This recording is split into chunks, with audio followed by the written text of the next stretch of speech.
Good morning, folks. This is Longshot here with another statue review. And as you can see in the previous little clip, we're going to review a classic Street Fighter character by pop culture shock known as Balrog. Now, Balrog's original name in Japan was supposed to be M. Bison in America.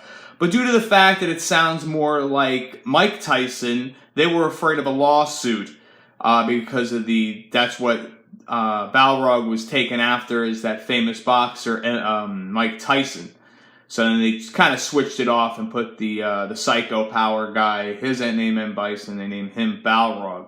And at the same turn, Vega was supposed to be Balrog in Japan. He is Balrog in Japan. So they kind of flipped the names around when they came to America. Balrog's first appearance is in Street Fighter 2. He's one of the bosses, along with Vega, Sagat, and M. Bison being the last guy. There's about, this is the regular edition. It's about 300, I think 350 edition size, a nice low edition size. And I really think that they just showed the character. They have several heads, but this, they have the snarling crazy bull head. They have the, and then this head. I prefer when the guy's not snarling. I kind of see like a nice reserve on my character, knowing that the guy still could handle his business. He doesn't have to show his teeth. But let's get a nice review of this statue. Like I said, this is a regular edition, but there's this piece is pretty well detailed if you look carefully. Overall, if you look at it, it's just a boxer. If my stupid thing would focus, there, it focused. But when you look carefully at the detail, I'm going to get a nice couple of close-ups of this thing. Look at the vascularity in his arms. It's shaded properly, too. I mean, it goes literally all around. The definition in his muscles is absolutely bonkers. Let me go get I'm doing my lazy Susan.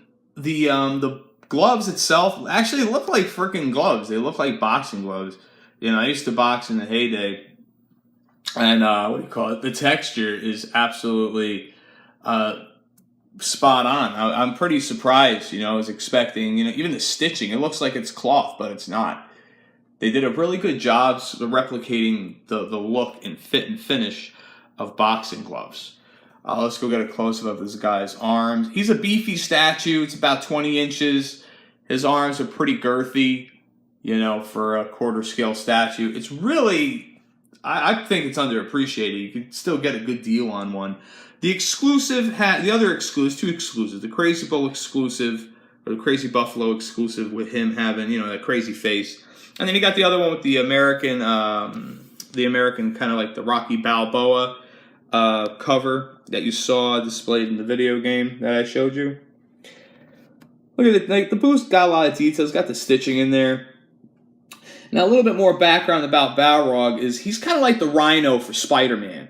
He's a moron. He's an enforcer. He's not the brightest, he's not the brightest, bulb on the lamp. He's pretty stupid. Using brute force to handle most of his problems. Now, growing up, he grew up in having to fight, and grew up as a professional boxer to get out of the neighborhood that he was in. If you read the story of his background. So he's kind of, a product of his environment. So I really don't, I can't hate somebody for being a product of their environment, because, you can't really help what other beasts, human beings have helped create. A little critique about this statue behind the ear. I know Mike Tyson's famous for biting off ears, but I definitely was frustrated when I saw this horrible gap in the back of the neck. Obviously, you don't really see it when you have him displayed properly. His hair is also another thing that I really don't care for. Basically, it looks like it's just, it's sculpted on there, but it looks so, ugh. I don't know, it looks just like plastic. I don't know. I don't like the texture too much of the hair. I think they could have done a little bit better job with the hair.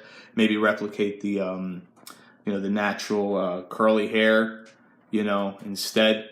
But overall, let's get a good shot of the lips. They really did a pretty good job as far as getting the texture of the skin done. The detail on the ear is good. It's just I really hate this. It's not seamless right there. I wish it was. That's my only critique of this statue, really. But like I said, the Pop Culture Shock Street Fighter line has always been a good one. And this is the latest addition to my collection. So please sub, please comment. Let me know what you think of this statue and this review. You guys are awesome. Have a good day.